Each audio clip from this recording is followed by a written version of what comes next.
What if the future of Alabama's children depended on a return to the classics? Today, we dive into the generational fight for real education, virtue, and freedom of thought. Coming up on 1819 News, the podcast. We have an incredible culture here in the state of Alabama, but our politics and public policy don't reflect the people of Alabama. Media drives culture. Culture is what drives politics and public policy. Welcome, everyone, to 1819 News, the podcast. I'm Bryan Dawson, CEO of 1819 News, and host of this here podcast, where we are in pursuit of a free and flourishing Alabama every single week. An interesting angle on a free and flourishing Alabama this week, as the basis of freedom, as we know, is the ability to self-govern. And if you're going to have citizens in a society that's self-governed, that means there needs to be some type of pedagogical education system that prepares them in more than the 3 R's of Alabama education: reading, writing, arithmetic, and character formation, and all these other things that go into it. We have to be creating future citizens of our society that we'd like to have, rather than pumping people through a system, which is what we're doing now, and we're failing miserably. So I'm bringing on Ron Packard. He's the CEO and founder of ACCEL Schools to talk about classical education, to talk about classical education opportunities in the state of Alabama, specifically a new school that they're launching in Sylacauga that will be a digital school education opportunity that will be made available to all students in Alabama, specifically with the CHOOSE Act. You guys know from our coverage through school choice has been something that we have argued that is much needed with our failing education system. Our education system, as I talked about recently with Arthur Orr, who's the head of the Education Trust Fund, the more money they give it, the worse it does, and the worse it does, the more money they give it. So no matter how you invert that, it's not good. We had to break that up, and we did that with school choice, and that school choice will make classical education opportunities possible for you. So Ron Packard, thank you so much for taking the time to join us. No, thank you for having me. It's a pleasure. Awesome. Well, before we dive into the interview, I want to tell you guys, our content is made possible because you guys support us. We are citizen supported. We are not state agency supported. We are not USAID supported. We are not a huge corporation with a publicly traded, situation where they have a board and they're owned by BlackRock and State Street, and they put their boot on our neck and tell you that you have to agree with our gender affirming pronouns. We aren't funded by any of those people. We're funded by you, the citizens of Alabama. And so it's imperative that if you are not a paying member, that you go and do that now. Go to 1819news.com. There's a button at the top of the thing. It says Become a Member. Pretty simple. You click it, click that Become a Member button, and in there, membership start as little as $5 a month. With that, you're going to get access to special behind-the-scenes content, as well as get cool merch. But more than content, more than merch, more than all that, you get to be part of this fight that we're bringing. And it's never been more clear that we are at war than it is right now. It's an information and culture war that's gone kinetic. And we are that group in the state of Alabama who's willing to take the fight to the enemy day in and day out. And today we're going to be doing that in the realm of education, which is the generational vision that we need to take our state back. So on to the content. So, Ron, one of the things I do with just about everybody who comes on my podcast is I want to know a little bit about their background, who they are, how did they get into the work they do. And I've usually found that whatever it is that people grew up, something in their life that impacts them, causes them to do what they do or helps them or whatever. And so talk a little bit about, who you are and how you got into classical education and being the founder of ACCEL Schools, and what is ACCEL Schools? Sure. Thank you. Thank you for that. And so my background, I've been in education now for 27 years, and I'm an entrepreneur. This is the third, company that I founded. And, for me, I feel very lucky that my purpose is to, give students educational choices and a better education, but also the American capitalism, build free markets, build a company from an idea. Right. Yeah. And so I feel very blessed. I've gotten to do both in my life. Right. I get to do this great social good, but also I've got to build great businesses, which is what's made America what it is. Amen. So what happened in your 27 years of education, were you always a classical educator, or were you public school and transformed? No. It's interesting you say that. So I'm a huge believer in educational choice, right? Yep. It's freedom, right? And for basically 100 years, 150 years, students had only one choice: to go to the local school down the street, right? Yeah. Then we started seeing this new thing called charter schools. Yep. And charter schools allowed choice still within the public system, which is fine. But now you could choose to do a statewide online school. You could do a classical charter school. You could do a science, and it really empowers the parents, right? So at the end of the day, that choice movement is what really drew me into it, and was able to create, a company that did charter schools, right? And so now, mostly online. So I think we opened the first online school back 25 years ago now in the country, which with the power of the online school was it all of a sudden every school every student in the state, every family had a choice, right? If you have a brick and mortar charter school, you don't have a choice unless you live near it. But by having an online school, all of a sudden the entire state can choose that option, which is what made the online education so powerful. So, and with this, we believe, with charter schools and also schools within the district are fine as long as they're offering a great education. And, we believe you should teach children how to think, not what to think, right? And Yep. in Alabama, we're super excited about the Alabama Virtual Classical Academy. One, because it'll be free to everybody. Two, it's, anybody in the state can choose it. And, in that, we don't shy away from teaching virtues. Bill Bennett, a great guy who's been a longtime friend who, wrote the Book of Virtues, also wrote Educated Child. Those virtues reading selections will be built into the reading program, right? So as students are doing their reading, they're actually learning virtue, which is, the founding fathers, the essence of a functioning society and democracy is you don't shy away from virtue. We also don't shy away from the great readings. And, a lot of those are not in the school systems anymore. Things that people think of that, Mark Twain, for example, they're not, but that's great literature. Charles Dickens, right?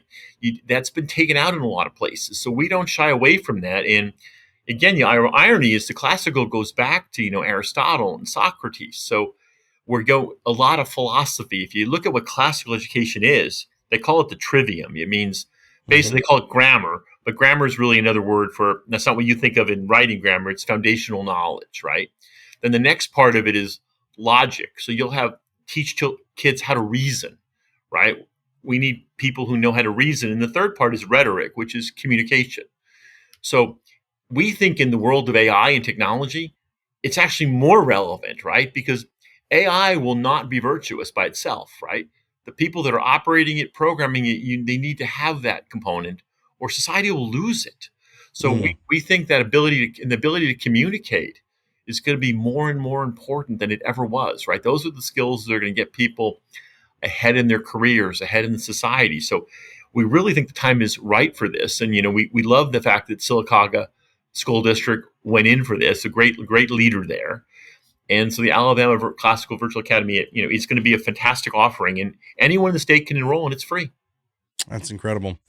A little bit just about my experience with classical education. Obviously, everything I do is in the classical Christian realm, but it's the same basis. And as far as that, the trivium that you just mentioned, the idea of grammar, logic, rhetoric, and it's just so funny to watch, our children, and in that grammar, logic, rhetoric, they talk about cutting with the grain rather than against the grain.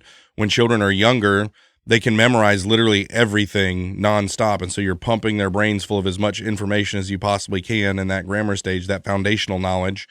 And then as they move into logic, they're taking all that information that was crammed into their brain when it was natural to do that. They begin to ask questions at that logic stage. And they begin to work it out in their brain, how all that information actually fits together. And then as they move into the rhetoric phase, when they're becoming passionate about communicating their ideas and becoming independent, they're able to become rhetoricians and communicating the logic that they figured out based on that foundational knowledge they were given as kids, and watching that whole system and knowing that that's how great education for, forever, like you said, all the way back to, thousands of years ago, this is what education was built on. And specifically, there's a word called paideia, which is in biblical terms, and I don't shy away from religious aspects on this podcast. Maybe I should have warned you. Maybe I don't know, but I always dive right into it. In Ephesians 6:4, it says to train your children up in the discipline and instruction of the Lord. And another translation would say in train your children up, and there's another word for it. Either way, but those two words, discipline and instruction, nurture and admonition, that's what I was looking for. Nurture and admonition. These two words actually don't have an a direct English translation. One of those words is paideia, and the other one's noutheteo, and these are Greek concepts, but I want to dive into paideia. Paideia in Greco-Roman society, so in Greece, the idea of paideia was, how do you take this child that was just born? What do you have to put him through to make him the ideal man, the ideal Greek citizen? In Rome, how do we create the ideal Roman citizen?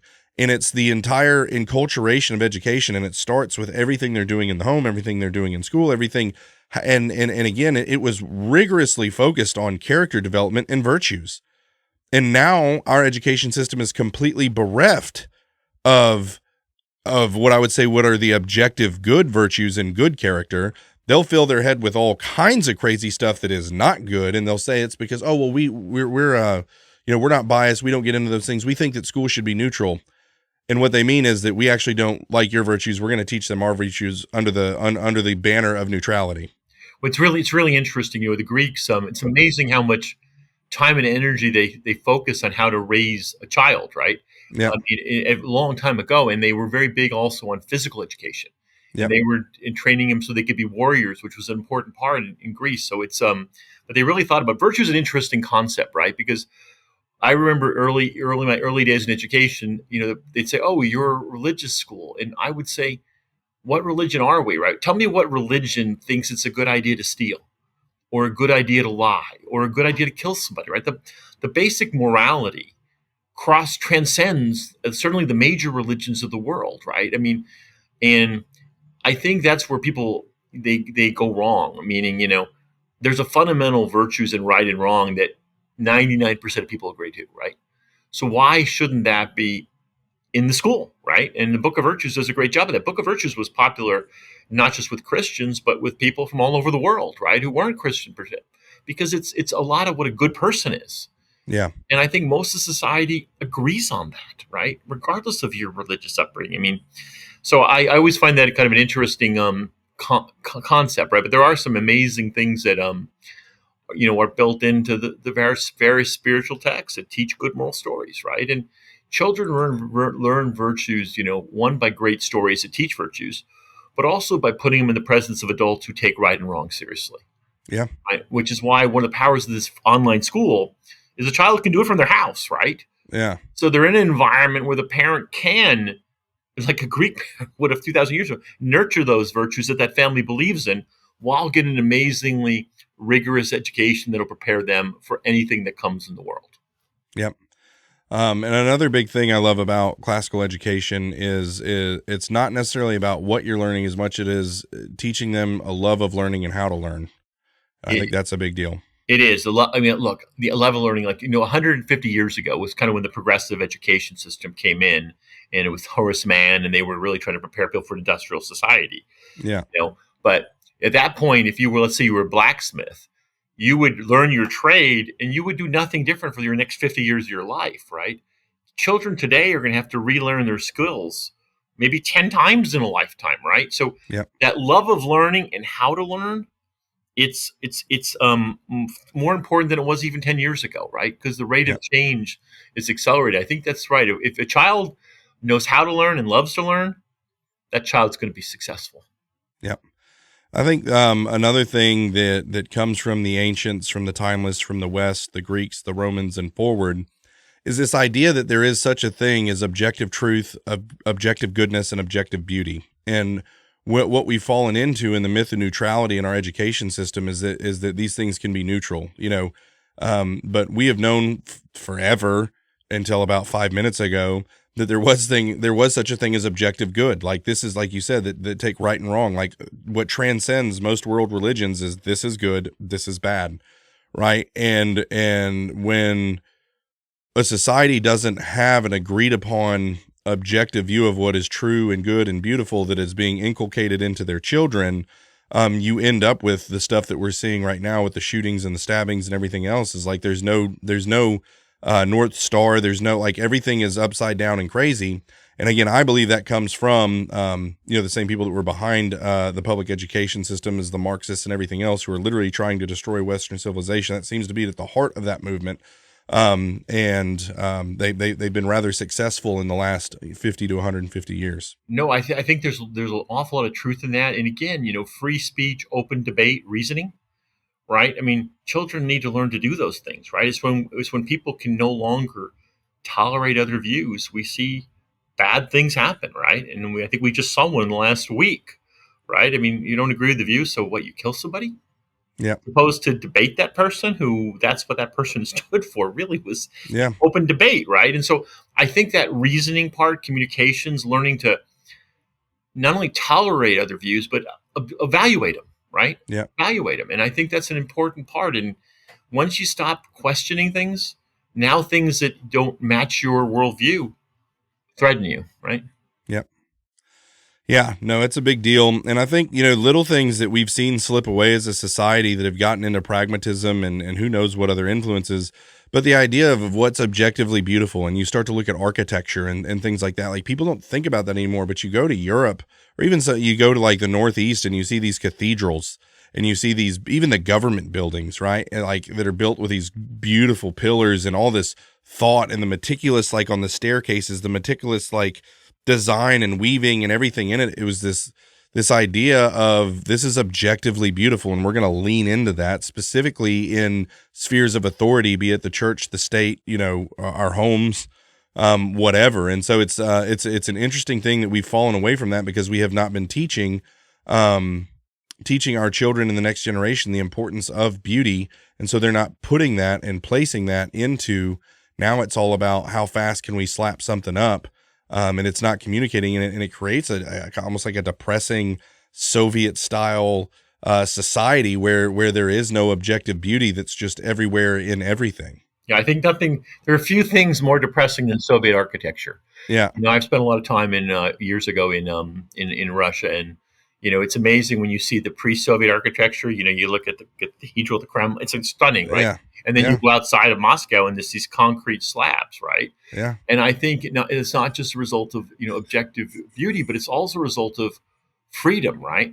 Yeah. Architects here are free to design as they want to design, and once you move into a state where you get rid of degrees of freedom, you get a single architecture, right? And I think that's, you watch the evolution of architecture, the evolution of art.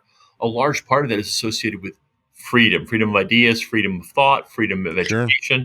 And I think that's critical. And you'll see when you go to states that have countries that have less regulated architecture, you'll see innovation, right? Whether you like it or not, it's innovative, right? And I'm a huge believer in innovation moving the world forward and society forward, as long as it's done in a morally grounded way. Sure. Yeah, strip malls are what kills me here in our free United States. It's just ugly. Anyway. No, I hear you. So you guys have a partnership with the Sylacauga City School District in launching Alabama Virtual Classical Academy, open to all K-8 students in Alabama. School Choice in Alabama and the Choose Act ESA program. That's an education savings account program. Specifically, how more students are on the wait list. So we're kind of just diving into that whole space. So the Attorney General of Alabama actually gives 1819 News a large portion of the credit of getting. So many people work so hard for so many years to get School Choice passed, but we really made it a premier issue of pointing out the poor performance of the public education apparatus, as well as the perverts in the public schools that were grooming kids. We hammered that, and then we pointed out how the teachers union in the state was continuing to fund Republicans. So we're Alabama's a little bit different, that we have a Republican supermajority, which means absolutely nothing, by the way. The teachers union was pumping money into the Republican coffers, despite the GOP bylaw here in the state that says they're not supposed to do that. So we exposed the teachers union. We exposed the poor performance and the perverts. And then we highlighted other schools that were doing great work, that were spending $7,000 a student. There's a school called Cornerstone in Birmingham that takes impoverished black students in an impoverished black neighborhood, spends $7,000 a student, and these kids are going on to get 25s and higher on their ACTs and getting into STEM programs and making $100,000 a year. Meanwhile, in our public school system, they can't read. Okay. And they're spending $13,000 or $14,000 per kid. So we really brought the weight, the hammer down on that. And Kay Ivey, someone who's been diametrically opposed to school choice for her entire career, comes out and says, we're going to be the most school choice friendly state in the nation. I said, well, thanks, Miss Kay. That's amazing. And I'm glad she is. Again, kudos to her for making that a premier issue and it getting across the line. And currently my kids, I have 7 children. 2 of them are taking, school choice ESAs to go to a classical Christian school here where I live. And then we are using our homeschool school choice money, which is much more limited, to give our children a classical musical education. And so, if you all of a sudden hear a piano or a violin going on, that's what's going on upstairs. It's a virtual classical musical actual program. And so this idea of school choice has just opened up so much. And one of the things that the legislators are like, well, nobody's going to do it. Nobody's going to take advantage of it. It's only going to be these people. Like 31,000 people signed up for school choice in the first wave. Okay. And then when they start, next year, there'll be more people who are eligible, and next year, more people are eligible. I think you're going to see a move to expand and fund more school choice in the state because of the success we've already seen. And we're only a couple months into it. I think it's going to be big, and we have a new governor who will be coming in. It looks like it's going to be Tommy Tuberville, more than likely. You're going to see all kinds of great education reform with him. So the opportunity is abundant. What are you seeing as, someone who's involved probably nationally in all this, but who's now dove into the school choice Choose Act ESA world in Alabama? Yeah, so it's I've been fighting the school choice battle for 27 years, right? And so I've seen it in all 50 states, more or less. And I applaud the governor, right? When they come on board, because what parent doesn't want the right to choose their child's education, right? It should be a winning issue that wins easily. And the other thing I always tell people with school choice, you get great districts like Sylacauga that says, hey, we want a virtual school that's classical, right? And so within the public school system, you have a district that says, yes, we want to do this and offer a choice for families in the state. And I really applaud the districts that do that. But what people also forget is before you had all this school choice, you had no competition, and LeBron James would not be as good a basketball player as he is if he had to play against me every day, right? He could just get out of bed and never work a day in his life. So the competition from whether it be charter schools, private schools, ESA, that will make the public school systems better, right? Because they now have to compete for students. Without competition, no organization, no business is ever going to be as good as they could be. I always tell people I'm not aware of a single instance in the history of mankind where competition has ever done anything but give the consumer a better product at a better price. Yeah. Education's no different, right? Yeah. It's no different. So having choices for parents is going to make all of us better, right? Yeah. I wouldn't be as good if I had a monopoly, right? So I think it's powerful, and it's great to see a state like Alabama, which is adopt choice the way it has, so that you can participate. They're now going to have an amazing classical school that will serve the whole state. And because it's within the public system, it's not limited by the ESA numbers, so anybody can enroll. So I just think Alabama's moving in all the right directions, right? And we're seeing that in a lot of places, and I think it'll happen in more places. When the ironies is you would see things, and it's still true, in the inner cities where the schools generally don't perform well, when you polled the constituents, 80% of them wanted school choice, but their representatives wouldn't vote for it. Yeah. It's because I mentioned there's lots of political forces that are designed to keep the status quo, as opposed to open up to competition. One thing I'm sure about, the more competition there is, the better the overall product and services will be from everybody. Yeah, the end user benefits when there's competition. You bet they do. If you're running a ministry or you own a business, my guess is that you've been thinking about starting a podcast for a while now, but for various reasons it hasn't happened yet. Send me an email. I need to personally connect you with Yonder Child Media. They built this studio in 2 days and tackle all of the production. I just come in, start talking, and leave. It's that easy. They do everything else. Whether you want to record at your business or a home office like they just built for me, you come in, start talking, and Yonder Child will do everything else. Send me an email. That's going to be Bryan, Bryan.Dawson, Dawson, at 1819news.com, and I'd be happy to personally connect you. something I've got in my notes here to talk to you about is, obviously there's 31,000 people that applied. I don't think everybody that applied was able to take advantage of it. I think there is, then there's based off of your income, based off of this, based off of that, based off just the availability. And so for those who were either didn't get in because of this round or didn't qualify, I think I see something here that says that you guys have a tuition-free aspect as well. They do, because this is not theoretically, it is a public school sponsored by a school district as opposed to a private school. Then we don't have any limitations like that. So any family in the state can come tuition-free. They can go to alabama.virtualclassroom.com and enroll, and they will get a great classical education free. There's no limit to how many can come, and they can come from anywhere in the state, right? Yeah. And this is a public school with a great superintendent who believes in classical education and believes the families of Alabama should have access to this. Yeah. That's awesome. And I applaud Dr. Eller, the superintendent, for that, right? It's nothing's better than when you see a public school system embrace choice and options. Yeah. Right. Well, and that's someone who you would, and it's like anything else. People get into education because that's what they want to do. They want to help. And then systems are what systems are, and systems always, like, they go from being well-meaning and well-intentioned to self-preserving. That's just something all systems and all institutions, that's just like you can watch in the natural order of them.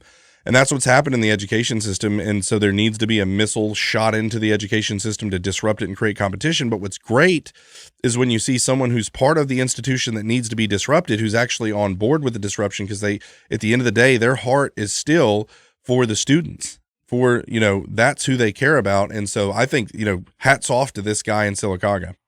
No, yes, she's amazing. She's amazing. Or gal, my bad. Hats off to her is right. And yeah.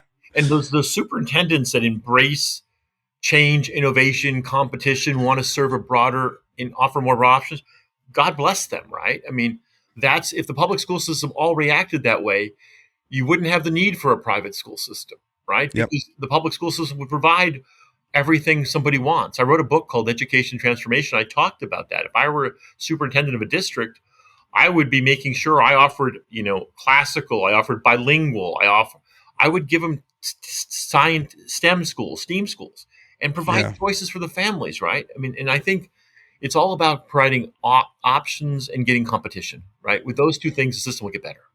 And what is the lady's name who did this in Sylacauga City Schools? Dr. Michelle Eller. Dr. Michelle Eller. Shout out to Dr. Michelle Eller. Great work. I want her to get all the credit she deserves for doing this. I'm sure she probably took some flack for it. God bless you, Dr. Eller. So, have you, just from there's a book that I read that launched me into this. It was a book called Recovering the Lost Tools of Learning by Douglas Wilson, a pastor in Moscow, Idaho, who really launched the classical Christian aspect of this. But I'm sure you go back to The Lost Tools of Learning. I'm forgetting the lady's name who wrote it in National Review all those years ago. Dorothy Sayers, is that right? I believe that's right. Yeah, and so that was... Yeah, and that was a big piece of, like, that's what she was saying, is like, hey, this is how education was done forever, and we've gotten away from this. And so what have you seen on the rise of demand for classical education across the United States, and why it's relevant? And just we've talked on the virtues and stuff like that, but what else are you seeing, I guess, on the demand, and what other ways is it relevant? So it's growing quite rapidly. I think it will double over the next 5 years is what we're seeing in terms of number of students in classical schools. And that's only limited by the number of, statewide virtual schools we can get that do this, which allow everybody, but also brick and mortar. So families want it. And a lot of it is, there's been a lot of instances in where schools, and sometimes it's just a rogue teacher, right? But they start really teaching kids what they should think as opposed to, how to think. Indoctrination versus education. Yeah. And I think that is what's driving the rise. But also, when I got educated, 40 years ago or so, we read great literature, the classics, right? The classics. Yeah. Yeah. And when I was in high school, we read Plato and Aristotle, and they don't do that so much anymore, right? And so I think returning to this incredible literature and philosophy, but also the founding fathers, right? these were amazing men. You think about what it took to come back and bring democracy back in a way they did, and put together, democracies had always been, hindered because they couldn't make executive decisions. And the way they designed the three branches of government to solve that problem, and I look at like the accomplishments of like Thomas Jefferson, Benjamin Franklin, they're extraordinary, right? With these guys. And I think they've been kind of diminished in stature in Sure. education compared to what they were when I was in school, right? I was taught these were great men. Yeah. And they are great men, right? But I think people want to return to that, right? Timeless values, recognize greatness in ancient Greece and the philosophers, the founding fathers, the great authors, the great artists. And you want your child to have knowledge base. And I feel once you have that, and as you said, a love of learning, ability to reason, heck, there's nothing technology. I'm a technologist at heart. I'm an engineering graduate, right? Yeah. But I can learn that, right? But if I have those that communication, knowledge, and logic, there's nothing I can't learn. Amen. No, and it's just such a cool thing from a classical education parent. I went to the public school system. I'm a millennial. I'm 40. I was supposed to graduate in 2003. Anyway, that's another story for another day. But either way, that's my generation, okay? And I am sitting here with my 9-year-old daughter the other day, and she's talking about basically, Anglo-Saxon, in Rome, and, the formation, and talking about King Alfred and Charlemagne. And my 9-year-old is telling me that England was named England because it was Anglo land. And I'm like, I did not know that. And then my son, I'm driving him to class, and he's literally reading Shakespeare at 15 years old he's like, I got to do my Shakespeare stuff. And the books that they're reading and the things that they're learning, like my wife and I are getting like a legit education, helping in the education of our children because they're now being trained in the classics. It's amazing. It's amazing. And they will, and it used to be, if you went to really elite, expensive prep schools, you'd get that kind of reading. But now we offer it in our online school, right? So and Shakespeare's timeless, right? You look at not only the quality of language, but the amount of themes that he originated, extraordinary, right? And so I think that's right. And Edie Hirsch wrote a wonderful book, Cultural Literacy, which turned into a core knowledge curriculum, which gets at that, right? Like these are like I think it was the 15,000 things every American should know to be. And I think that content rich knowledge, or the grammar stage, as you'd put it, is really important. And I think it's been weakened down a little bit. Yeah. Not everywhere. Some places. Yeah. I think another thing worth noting, is you look at the people who changed the world, and most of them, and you look back at the education they received, it was a classical education. And one, it was just because that's the way it was done. But I'm trying to think of it was like the Brethren of the School of the Commonwealth or something that was like back in the 1300s and 1400s. And every single reformer, I guess the Protestants will appreciate this more than the Catholics, but every single reformer, Calvin, Luther, all these guys, they went to a classical school. And they had a classical education and allowed them to change the world. And you go back, and I guarantee you our founders had a classical education. That's how they were able to write these documents and do the things they did at like 30 years old, 40 years old. Exactly. I mean, look at one of the things I always tell people when they ask, what's a classical education? I say, think about it this way.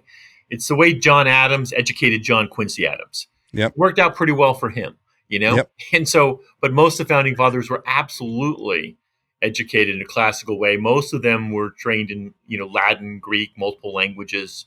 And you say, why Latin and Greek? Well, Latin and Greek, I think 50% of the words in English language have Latin roots, and I think 20 or 30% of them have Greek roots. Yeah. So there's a logic to why you would learn those languages fundamentally. But no, they were. The founding fathers absolutely were. In fact, almost everybody was until about 1880, when we started educating for the industrial society and as opposed to the true classical way. Yeah. Let me ask you this. This is something that I think that I learned, but if I'm wrong, you can correct me. I always thought I would look at like a type of degree you could get at a university, and they would say, a liberal arts education. I'm like, well, God, that's the last thing I want is a liberal anything in my education. Right. And so that's where I'm coming from. and I'm like, and then I understood, and then I saw it explained that the idea of liberal arts and liberal in education is not the idea of political. It has nothing to do with politics at all. Nothing at all. It's the idea of a free man. So libertas is the idea of free. And in order to be free, as our founders knew, you had to self-govern. And so back in the day, the economy was based off of the landowners, and the landowners employed everybody else. And the people who were able to run a huge operation and own land and be the free man who employed everybody else, they had the liberal arts education. They were educated in this classical way so that they could think and actually run things rather than be a slave, which is the opposite of liberal arts. Is that accurate? That is accurate. The liberal arts degree comes very similar to what you just said. It was literally the outcrop of a classical education, because there was the trivium, as we talked about. Then there was a quadrivium or quadrillium, which was the 4 ways, which was like astronomy. And you'd get educated in those 7 things. And when you did that, you would get a liberal arts degree. Yeah. Right. So it really comes from a very different meaning. It comes from liberty, freedom, and it was the liberal arts degree was the end result of a classical education. Yep. And liberals take it on a different meaning than it used to. Yeah, and it prepared you to be a free man, because there's responsibility and character and virtue that comes with being a free man. If you don't have it, someone will rule over you, right? And so it taught people how to be free. Exactly. That's the idea of liberal arts. Several of the founding fathers, they wrote specifically about without virtue, a democracy can't exist. Amen. Yep, that's right.